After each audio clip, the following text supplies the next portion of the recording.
Beneath the ancient stones of Jerusalem. In one of the holiest sites in the Christian faith.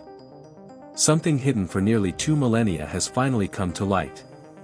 During a routine restoration at the Church of the Holy Sepulchre, the site traditionally recognized as the tomb of Jesus Christ, archaeologists have made a discovery so astonishing that it could forever change the way we understand the most important events in human history.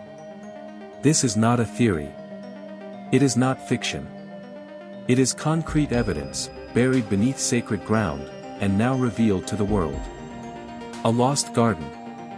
Intact tombs carved into the rock. And clear, direct, physical evidence that the biblical account is not just spiritual. It is historical. It is real. The earth spoke. And truth emerged from the stone. Today you will learn the details of this extraordinary discovery. Understand why it accurately confirms what the Gospels tell. If you believe in God, write in the comments. Jesus is our Savior. It all began discreetly, almost silently, in the year 2022. A restoration project began on the foundations of the Church of the Holy Sepulchre, one of the most sacred and visited places by Christians in the world. This is the place that, according to Christian tradition, housed the tomb where Jesus was buried. And it was precisely here that archaeologists led by Professor Francesca Staccola, from La Sapienza University in Rome, began work to preserve the ancient structure. But what they found, no one expected.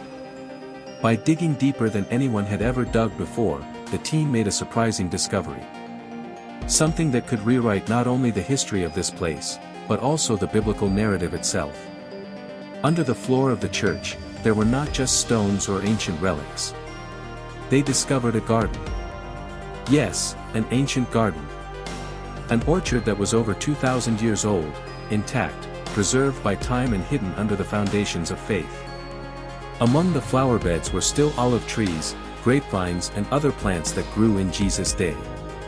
What's more, the soil revealed ancient seeds, olive pits, pollen and plant remains, so well preserved that they seem to have been stored for centuries, waiting to be rediscovered. But this was no ordinary garden. The gardens were perfectly arranged, enclosed by stone walls. This was a carefully planned space, cultivated with purpose. Not just for food. This place had spiritual significance. It was sacred ground. And then the discovery deepened even further. Underneath the garden, carved directly into the rock, archaeologists found tombs carved with precision, at great depth. These graves, silent for millennia, now spoke. They provide clues about who lived there, how they lived, and that this space may not have been just a garden, but part of a larger spiritual and funerary complex. And the inevitable question arises. Was this orchard connected to past burial practices?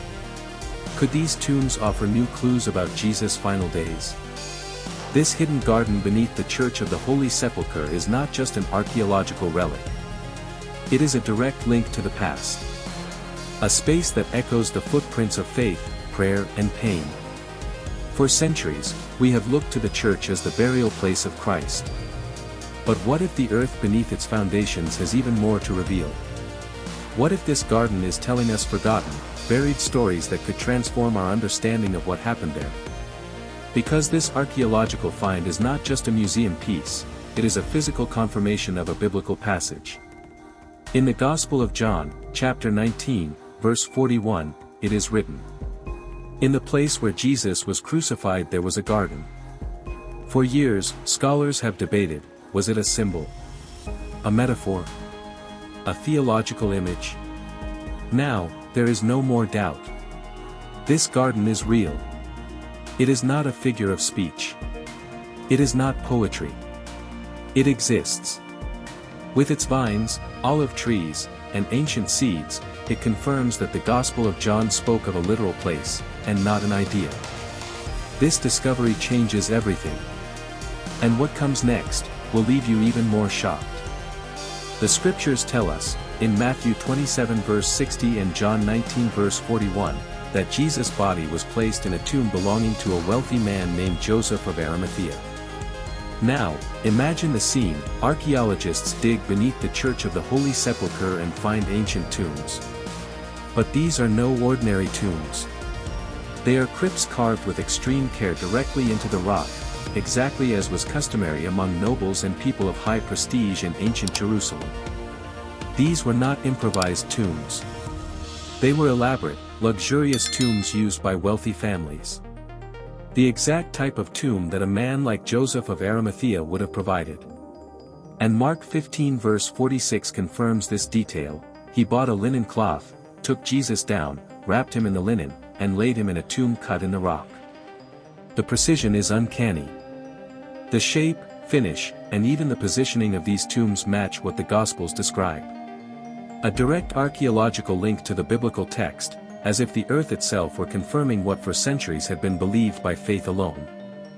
These discoveries force us to ponder, could it be that beneath the stone and the silence, there has always been a living witness, ready to speak to those willing to listen?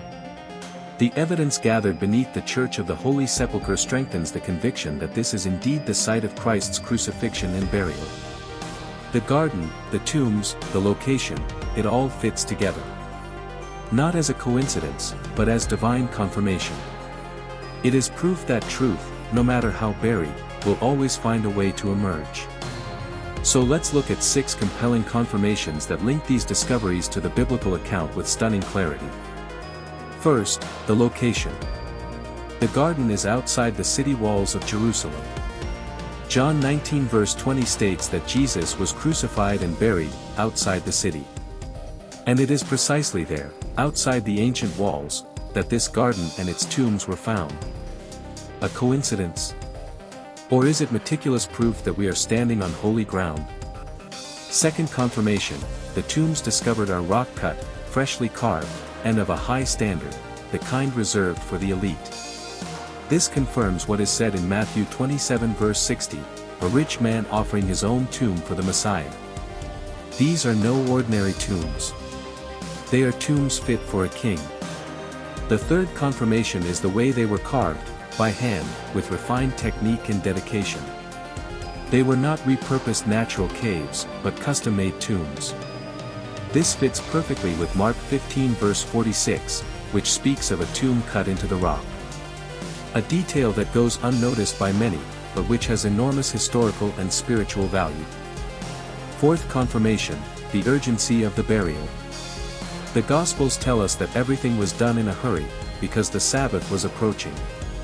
A nearby, easily accessible tomb would have been essential. And that is exactly what the archaeologists found, graves next to a garden, just a few steps from the ancient walls. It was the ideal place to fulfill this urgent purpose. Fifth confirmation, the garden itself. John 19 verse 41 says, "In the place where Jesus was crucified there was a garden." And now we know, it was not symbolic. The garden is real, and it is there. Its olive trees, vines, and typical vegetation of the time echo the landscape of the days when Jesus walked among us. A place of death, but also of hope. Sixth confirmation, the symbolic and prophetic coherence. The garden evokes life, rebirth, promise. And it was precisely in a garden that Jesus conquered death. This is not just an archaeological question, it is a living, silent message that pulsates from underground to the hearts of those who believe. These discoveries are not just historical records. They are invitations to faith. They are physical confirmations of a spiritual narrative. They are the voice of the earth speaking to the voice of heaven. The garden, the tombs, and their position outside the walls form a map of the passion, the death, and the resurrection. And all of this is there, waiting for those who have eyes to see. The olive trees. The grapevines. The ancient seed still alive underground. All of this not only coincides with the flora of Jesus' time, as mentioned in Scripture, but carries extraordinary symbolic weight. The olive tree, in particular, is one of the most powerful images of biblical faith. It represents peace, reconciliation, and renewal. Having been found in this ancient garden transforms this vegetation into something much greater than a botanical curiosity. It becomes a living testimony. An echo of the resurrection. A sign, planted in the earth, that the new life promised by Christ was not only spiritual, but deeply rooted in physical reality. But there is still a seventh confirmation, and perhaps the most surprising of all, the intentional burial of the site by Emperor Hadrian in the 2nd century. In 135 AD, after a violent Jewish revolt, Hadrian decided to erase any trace of the Christian faith in Jerusalem. How? By building a pagan temple on the site where, according to the first Christians, Jesus had been crucified and buried. He did not just want to destroy the memory, he wanted to bury it under stones and pagan idols. But God, in his sovereignty, used even this act of oppression to preserve the truth. The rubble and Roman construction eventually sealed the original garden and tombs. For nearly 2 millennia, this sacred ground remained protected, as if it were being guarded by heaven itself, waiting for the right moment to be rediscovered. What was meant to be forgotten was miraculously saved. This fact, that the site was so sacred and well known to early Christians that it had to be intentionally hidden, is in itself historical proof of the authenticity and importance of this space. And that is why this discovery is not just archaeological. It is prophetic. It is historical. And above all, it is spiritual. For decades, critics have claimed that the Bible is full of myths, metaphors, and symbolic constructions. That the Gospels could not be read literally. That everything was too spiritual to be historical. But, the garden is real. The tombs are real. The site of Jesus' crucifixion and burial is real. This is not a theological abstraction. This is real soil. These are real tombs. These are physical remains that scream the truth told by Scripture, and which archaeology itself now confirms with overwhelming clarity. For centuries, many have seen the Bible as nothing more than a book of spiritual fables. But the earth, the very earth that Jesus walked on, is speaking. It is revealing. It is confirming. Yes, faith can walk with its eyes closed. But when history itself opens its eyes, everything becomes even more glorious. This discovery challenges the modern world. It forces skeptics to reconsider. It declares that Christianity is not just a belief system, it is an account of real facts, of places that exist, of events that happen. The Emperor Hadrian's attempt to erase the Christian faith became, ironically, God's mechanism of preservation. He sealed the garden. He protected the tombs. And he made sure all of it remained intact to this day. Now, the Church of the Holy Sepulchre stands as an eternal landmark on the very spot where Jesus was crucified and buried. There, where faith meets history. Where the invisible becomes tangible. Where the spiritual is anchored in the physical. And that, my friend, is unforgettable. It is one of those rare moments when archaeology, history, and faith point in the same direction. This is proof that the Gospels are not legends. They are sacred memories, sealed by the earth, preserved by time and now illuminated by science. At a time when faith is ridiculed, this discovery stands as a call. Turn your eyes to the truth. It never ceased to exist. It was just hidden, waiting to be revealed. If this revelation touched your heart, like and share the video so that more people have access to the Word. Don't stop here, subscribe to the channel and see above what is happening right now at the sealed gate of Jerusalem. You need to know about it. Let's spread the connection between faith and history to the whole world. After all, the stone was rolled away. And the truth was resurrected.